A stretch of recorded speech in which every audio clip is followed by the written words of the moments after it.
the fish. You see him? Right there. So it is a nice day here. It's a little bit warmer than it has been lately. Hi everybody, Brett here for TopoRanger. Down by the Susquehanna River today. Just looking for some material for our primitive structure back at home base, Driftwood. This beach here is a good place for driftwood, big and small. Jumping in here with a footnote concerning the plant that we had uncovered in the previous episode where I was clearing brush to start building up this sanctuary. There's a picture of it right there. Now I have positively ID'd this plant with the help of subscriber Joel Watts 9042. Thanks, Joel.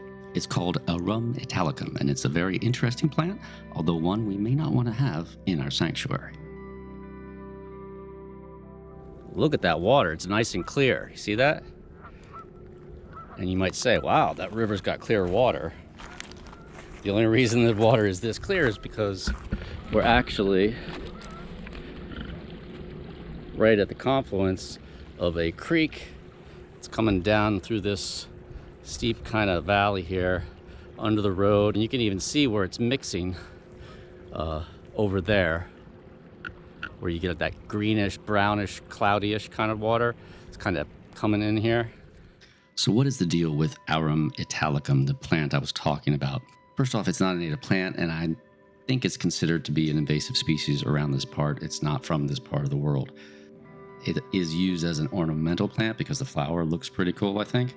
So my guess is that somebody around here had it and a bird ate the seed, flew over the backyard there, and left us a little gift there that then turned into a patch of this stuff. Another thing is that they are really hard to get rid of if you don't want them. So if I dig these suckers up trying to get rid of them, there's a good chance that I will just in fact spread them through pieces of the plant or contaminated soil being spread around the area.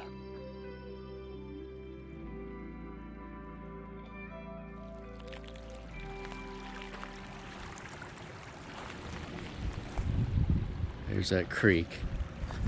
Like I said, I'm looking for material to build our structure with back in the sanctuary. So I was looking at a book in the thrift store the other day about Norsemen, you know, Vikings and whatnot, and they had drawings and pictures of them in their structures, and they had this I'm not sure what it's called, but it's basically where you put upright sticks, 1, 2, 3, and then you have bendable thinner sticks that you then weave in and out, and you can make walls or fences.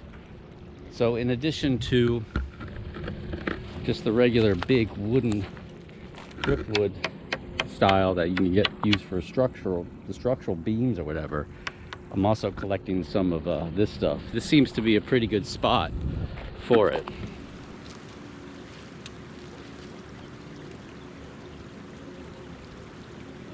There's just driftwood the whole way. It's like the driftwood coast here, because this is an indentation here. It starts right there and it cuts through here, right? So when the river is raging, it just pushes all this driftwood right here.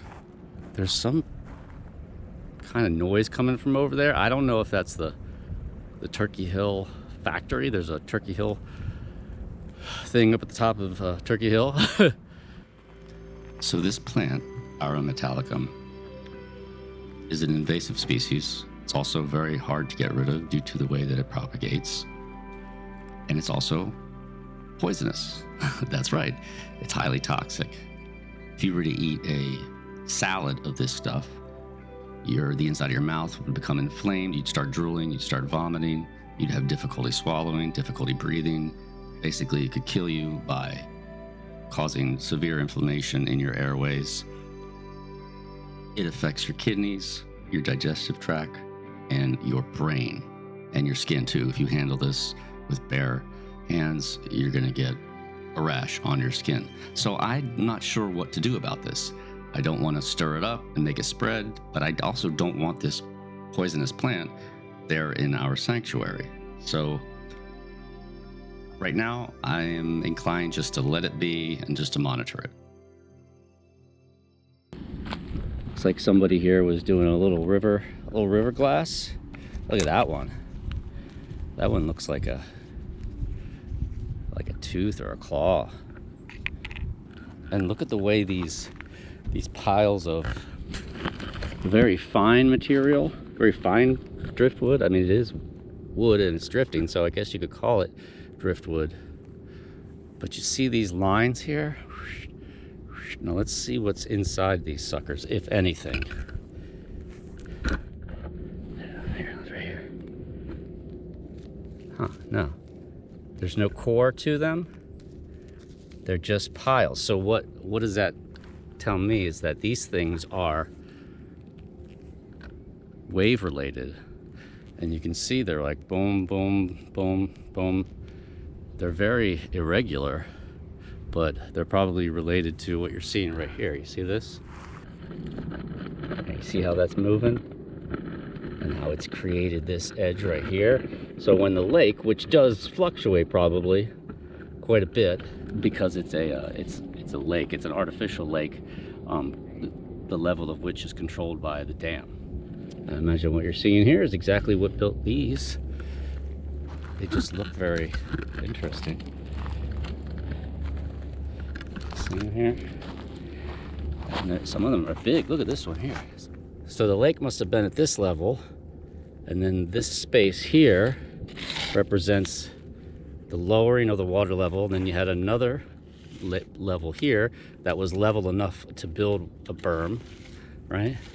Then a little bit of a drawdown, then this, and look, I mean, look, there's 1, 2, 3, 4, 5, 6, 7, 8. I mean, there's probably up to 10 of these things up just on this little beach here. There's some more glass. Huh, that's a pretty nice piece. I have a collection myself, so I'll keep these. All right, well, I got what I was looking for on that day.